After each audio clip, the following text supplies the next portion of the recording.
Democracy government of the people, by the people, for the people. কে বলেছিলেন এই সংজ্ঞাটা? আমেরিকার 16তম প্রেসিডেন্ট আব্রাহাম লিঙ্কন, একজন মুচির ছেলে। সেই গণতন্ত্রের কি আছে? আপনি নিশ্চয় বলতে পারেন আমি কম বেশি শিক্ষিত। অবশ্যই কিছু শিক্ষিত। আমার হাতে কি রিক্সা? কেন? আমি ভালো কিছু করার কি আমার যোগ্যতা নাই, দক্ষতা নাই? আছে, কিন্তু আমার যাচাই বাছাই করার আমার প্ল্যাটফর্ম পাই। তার আগে ওনারা খেলা শুরু করেছেন, খেলা হবে, খেলা হবে। আর কি খেলা হবে? আপনি কি খেলতে চান? কি খেলতে চান? আমরা তো এই দেশের জনগণ, সাধারণ মানুষ। আপনি আমাদের কাতারে আসেন, তারপর খেলা কাকে বলে আমরা খেলবো। আপনিও খেলেন।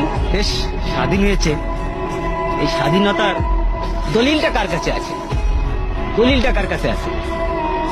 ওই বলেছিলেন না, ভুট্টো সাহেব বলেছিলেন, যাও তোমার দিল্লির পূর্বদের কাছে যাও। সেই দিল্লির পূর্বদের কাছেই আছে, যে কারণে তোমার ওই মাসি পিসি সম্পর্কটা।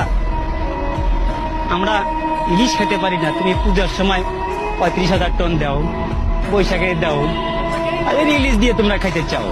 আমার আছে 42 বছর বয়সে আমি পাইনি আজ পর্যন্ত নিজের হাতে নিজে রোজগার করা টাকা দিয়ে এক পিস ছোট হোক বড় হোক একটা ইলিশ মাছ কিনতে।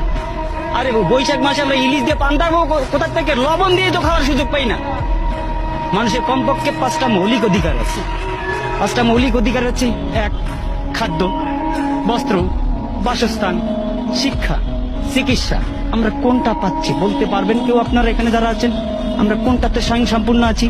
শিক্ষা ব্যবস্থাকে কোথায় নিয়ে যাওয়া হয়েছে?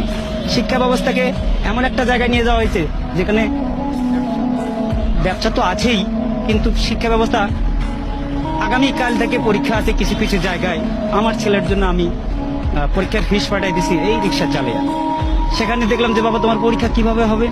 বলতেছে 8-10 জন করে গ্রুপ নিয়ে হবে পরীক্ষা।